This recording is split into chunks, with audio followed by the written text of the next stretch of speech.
بسم اللہ الرحمن الرحیم۔ السلام علیکم ورحمۃ اللہ وبرکاتہ۔ ڈیئر اسٹوڈنٹس، امید ہے سب خیریت سے ہوں گے انشاءاللہ تعالی، اور اللہ تعالیٰ سے آپ سب کی خیریت مطلوب ہوئی ہمیں۔ تو جس طرح کہ ہم نے پہلے بات کی ہے خلافت امیر معاویہ کی، کہ امیر معاویہ نے کس طرح اپنی خلافت جو ہے وہ سنبھالی ہے اور کتنے سالوں اپنی خلافت کی ہے۔ اب بات کر لیتے ہیں کہ امیر معاویہ کا جو بیٹا ہے یزید ابن معاویہ، اس کی خلافت کے بارے میں بات کر لیتے ہیں۔ یہ باب نمبر ہے 13 باب ہے خلافت یزید ابن معاویہ۔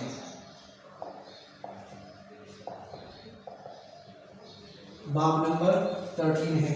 تو خلافت یزید ابن معاویہ جو ہے وہ سٹارٹ ہوتا ہے 60 ہجری سے 64 ہجری تک، 60 سے 64 ہجری تک۔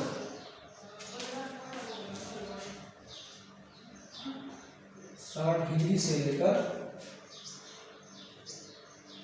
64 ہجری تک، یعنی عیسوی کے لحاظ سے اگر ہم دیکھیں تو 680 سے لے کر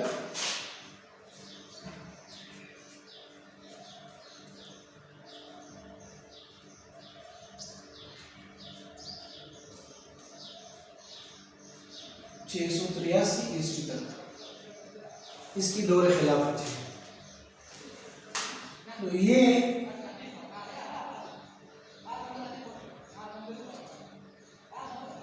دور خلافت اس کی ہے تقریباً 4 سال یا پونے 4 سال گزری ہوئی ہے۔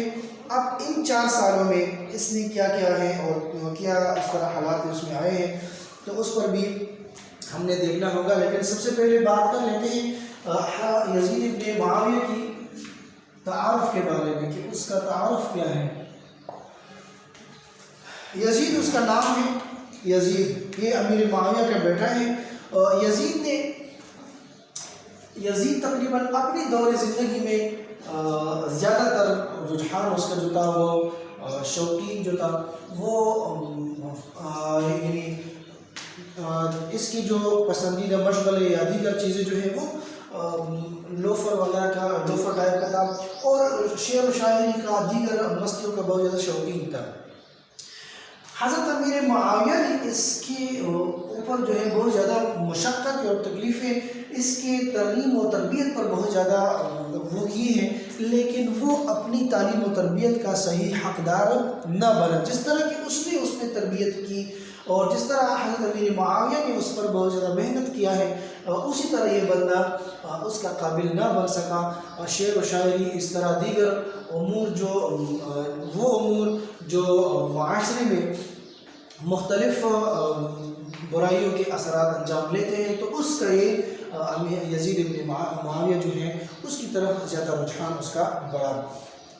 حضرت امیر معاویہ نے بہت زیادہ کوشش کی کہ اس کی تربیت اس انداز سے کرے کہ وہ کبھی بھی کسی ایسے ناخوشگوار واقعے کی طرف ہمیں نہ لے کے جائے جس سے میرا نام اور میرا کردار اور میرا سارا اسلام کا جو نظام ہے وہ بدنام ہو جائے۔ لیکن پھر بھی وہ عیاشی میں اتنا زیادہ وہ تھا کہ خود جو ہے وہ اکثر شعر و شاعری کے مقابلے میں حصے لیتا تھا، شعر و شاعری کا شوقین تھا، شعر و شاعری کا شوقین تھا، اور اس طرح اس نے اپنی شوقیت کے لحاظ سے کتے بھی پال رکھے تھے۔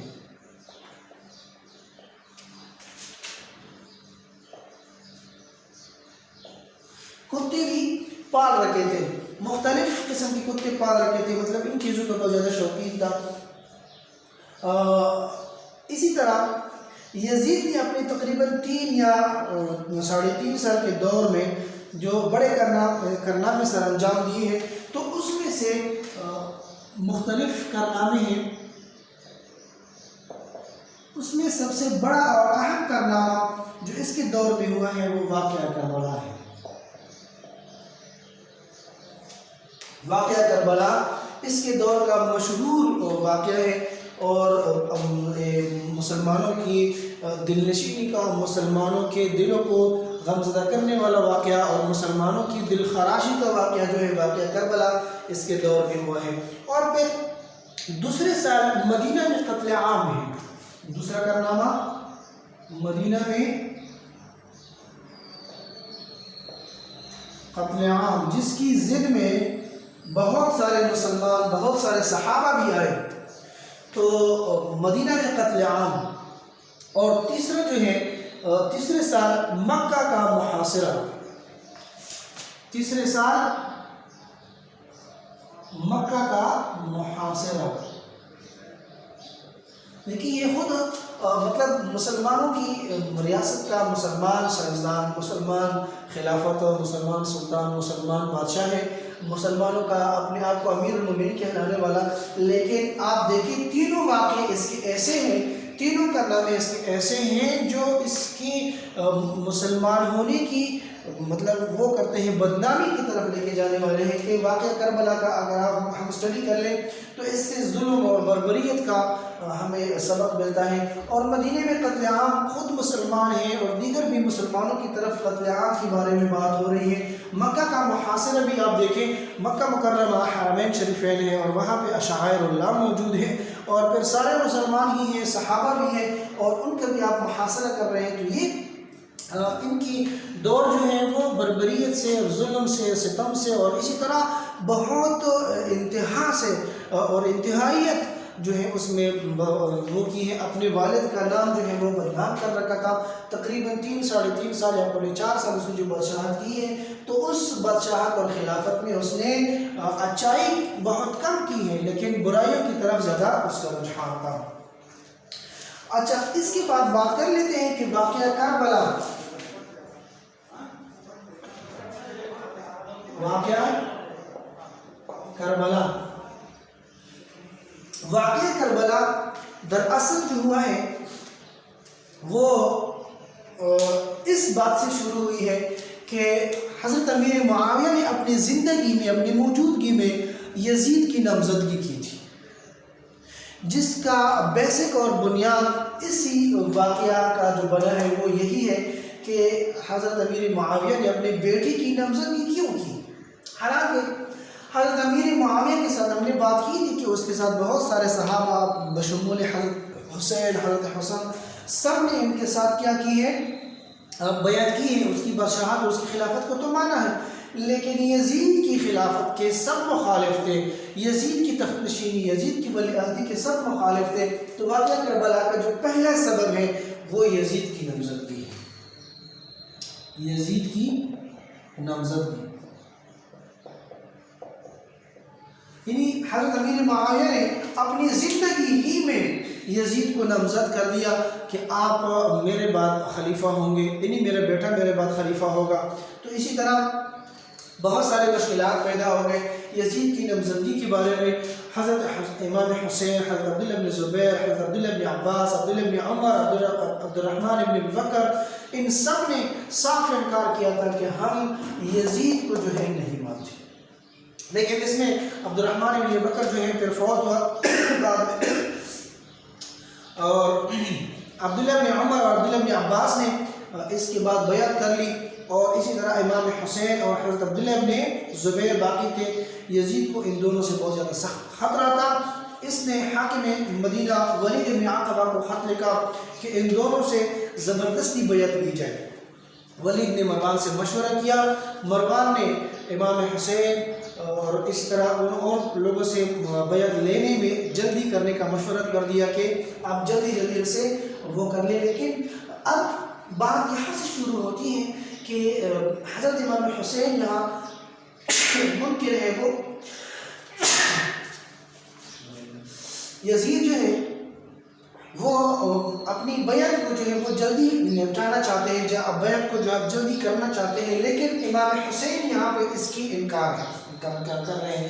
انکار اس لیے کر رہے ہیں کہ دیکھیں خلافت کا سلسلہ جو ہے وہ تو سٹارٹ ہوتا ہے حضرت ابوبکر صدیق رضی اللہ تعالیٰ عنہ کے دور سے، لیکن یہاں پہ امیر المومنین جو منتخب ہوتا تھا تو وہ تقوی کے لحاظ سے یا علم کے لحاظ سے یا سیاست کے لحاظ سے یا شعور کے لحاظ سے ہونا چاہیے۔ اب یزید میں کوئی ایک نام بھی نہیں ہے، نہ کوئی ایسا تقویدار بندہ تھا کیونکہ اس نے کتے وغیرہ پال رکھے تھے اور شعر و شاعری کا شوقین تھا، پارٹیز وغیرہ کا شوقین تھا، تو اسی طرح یزید جو ہے وہ اس کا اہل نہیں رہا۔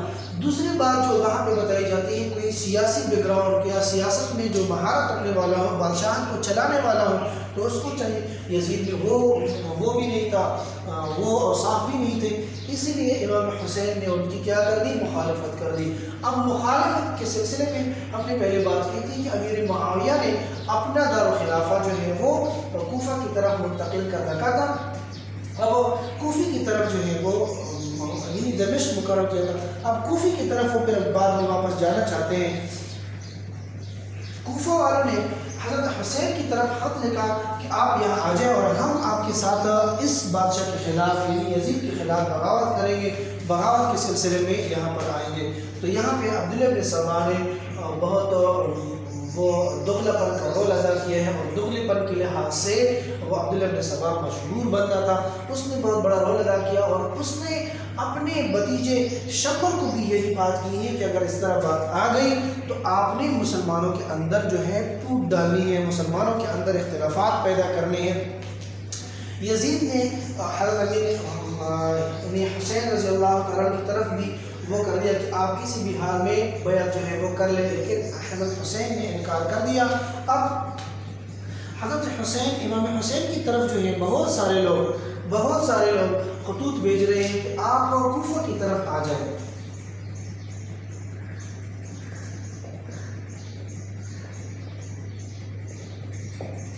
کوفہ کی طرف آنا دراصل ان لوگوں کا دھوکہ تھا، دھوکہ پر مبنی چال تھا،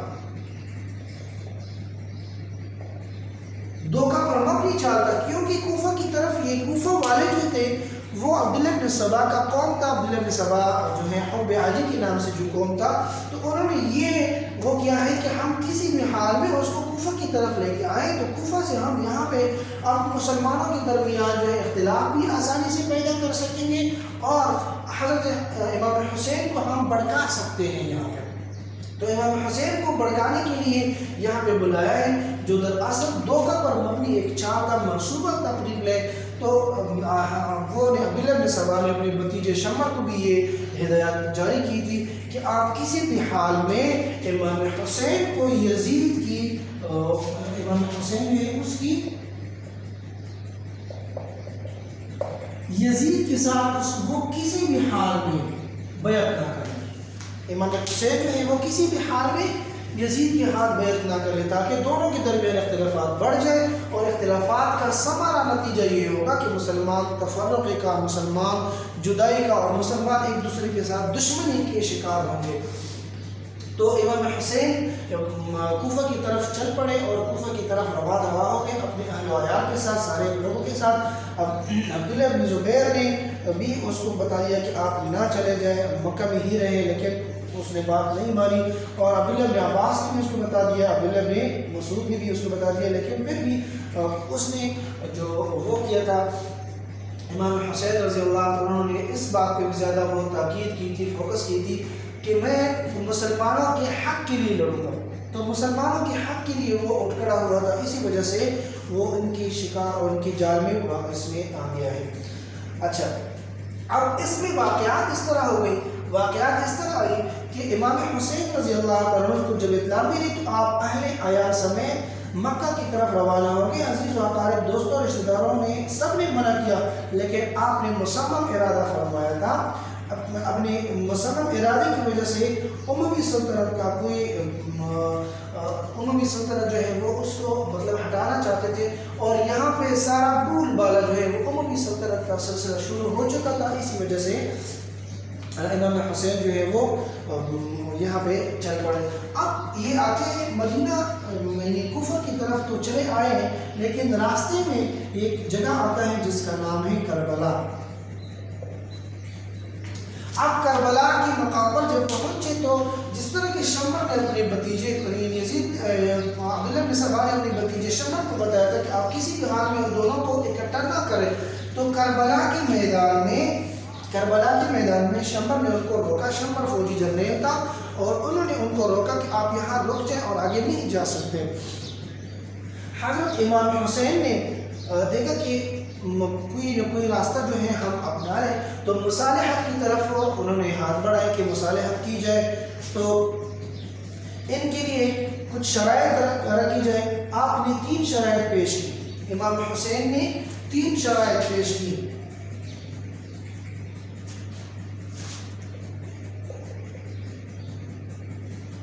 نمبر 1، واپس جانے دیا جائے، واپس، کہ ان کو واپس کیا جائے، جانے کی اجازت دی جائے۔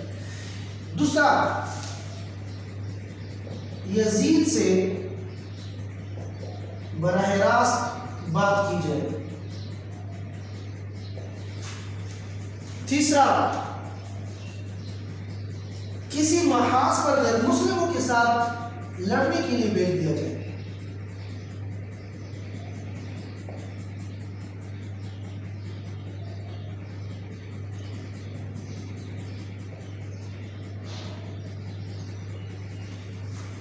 دیکھیں 3 شرائط جو ہے امام حسین نے خود پیش کیے کہ مجھے جو ہے واپس جانے دیا جائے، میں مکہ کی طرف چلا جانا چاہتا ہوں، یزید سے میں بات کرنا چاہتا ہوں، براہ راست ان کے سامنے بیٹھ کر بات کروں گا۔ اب تیسری بات جو ہے، اگر آپ ان دونوں باتوں کو نہیں مانتے تو مجھے کسی غیر مسلم جو ہے محاذ پر وہاں پہ مجھے بھیج دیا جائے تاکہ میں وہاں اسلام کے لیے، دین کے لیے لڑ سکوں۔ ان تینوں کو یہ سوچ رہے تھے کہ یہ تینوں کو ہم اگر کہ اس میں سے کوئی بھی شرط ہم مان لیں تو اس کی وجہ یہ ہوگی کہ مسلمان پھر ایک ہوں گے اور مسلمانوں کا اتفاق ہو جائے گا، تو اس لیے ہماری جو منصوبہ اور ہمارا جو پلان ہے وہ ناکام ہو جائے گا۔ ان لوگوں نے ان تینوں شرائط کو رد کر دیا اور اوپر سے شمر نے یزید کی طرف پیغام بھیجا کہ یہ بندہ تو آپ کی قتل کی سبب آیا ہے، آپ کی قتل کرنے کے ارادے سے آیا ہے۔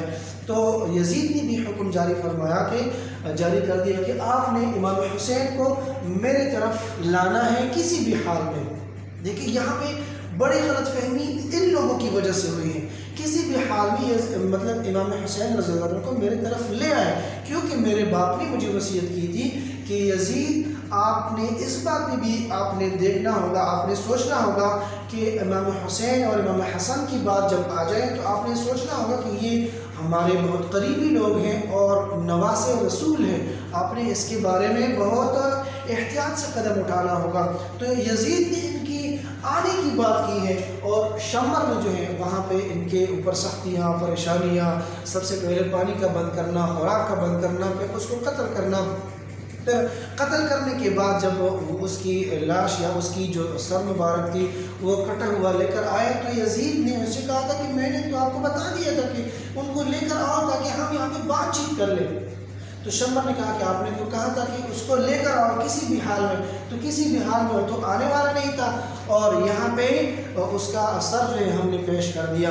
دیکھیں ایک طرف حضرت امام حسین رضی اللہ عنہ نے فرمایا کہ میں براہ راست یزید سے بات کرنا چاہتا ہوں، دوسری طرف یزید بھی یہی کہہ رہا ہے کہ حسین کو ادھر لے کر لاؤ تاکہ ہم بات کر لیں، لیکن درمیان میں جو لوگ شیطانت کرنے والے تھے، درمیان میں جو لوگ اس موقع سے فائدہ اٹھانے والے تھے وہ حب علی کے نام سے شمر اور اسی طرح بلع بن صبا وغیرہ تھے جو کہ بہت زیادہ دھوکہ باز اور چال باز تھے، جنہوں نے امام حسن رضی اللہ عنہ کو بھی شہید کیا تھا، امام حسین کو بھی ان لوگوں نے شہید کیا۔ یزید کی دراصل جو غلط فہمی ہے، جو بات ہے، وہ شمر لوگوں نے الٹا کر دی تھی اور شمر لوگوں کی قتل کا سبب جو ہے وہ امام حسین رضی اللہ عنہ کو قتل کرنا جو ہے یزید کی طرف منتقل ہوتا ہے۔ دراصل یزید جو ہے وہ بادشاہ تھا اور یہ نہیں چاہتا تھا کہ وہ امام حسین رضی اللہ عنہ قتل ہو جائے، لیکن اندرون جو لوگ تھے انہوں نے تو ایک منصوبہ بنایا تھا کہ مسلمانوں کے اندر اختلاف پیدا کرے، اختلافات پیدا کرنے کے سبب ان لوگوں نے یہ بڑا اقدام اٹھایا ہے۔ تو امام حسین رضی اللہ عنہ کو کربلا کے مقام پر وہ کیا ہے، شہید کر دیا ہے، اور حضرت زینب رضی اللہ عنہ بھی عنہا بھی امام حسین کے ساتھ تھی، یہ امام حسین کی بہن تھی، تو انہوں نے امام حسین نے حضرت زینب کو تسلی دینے کے لیے بتایا تھا کہ بے شک سوائے اللہ کے تمام چیزیں فنا ہونے والی ہیں، میرا باپ مجھ سے بہتر تھا، میری ماں مجھ سے افضل تھی، میرا بھائی مجھ سے زیادہ نیکوکار تھا جو امام حسن تھے، ہم سب کو حضور صلی اللہ علیہ وسلم کی پیروی کرنی ہے. وہ اس دنیا سے رخصت ہو گئے. ہماری کیا حیثیت ہے؟ میری بہن، میں تمہیں قسم دلاتا ہوں کہ اگر میں کل مارا گیا تو اپنے کپڑے نہ پاڑنا، رونا پیٹنا نہیں کرنا، لوحہ نہ پڑنا. میری بہن یہ دن سب کو پیش آنا ہے. صبر سے کام کرنا، صبر کا پھل میٹھا ہوتا ہے، صبر کا اجر اللہ تعالیٰ دینے والا ہے. یہی باتیں کی ہیں. اور تمام رات اپنے ساتھیوں کے ساتھ عبادت میں گزاری، صبح کی نماز ادا کی. تاریخ 10 محرم 61 ہجری کی یہ واقعہ پیش آیا ہے. واقعہ کربلا جو ہے وہ پیش آیا ہے کب؟ 10 محرم 61 ہجری. تو یہ یزید ابن معاویہ کا بایو ڈیٹا اور امام حسین رضی اللہ تعالیٰ کی شہادت کا، اور اسی طرح واقعہ کربلا کا تھوڑا سا مختصر ڈیٹیل کا. اب فی الحال اس کلاس سے اجازت چاہتے ہیں. آپ لوگوں کی دعاؤں کی محتاج ہیں. اللہ تعالیٰ ہم سب کو اس پر عمل کرنے کی توفیق عطا فرمائے. جو یہاں پہ واقعہ کربلا دلخراش واقعہ پیش آیا ہے، اللہ تعالیٰ ان کے شہید جو ہوئے ہیں ان کے درجات اور بھی بلند فرمائے، اور ہمیں بھی صحیح راستے پر چلنے کی، حق بات کرنے کی، حق راستے پہ چلنے کی توفیق عطا فرمائے. فی الحال اللہ حافظ.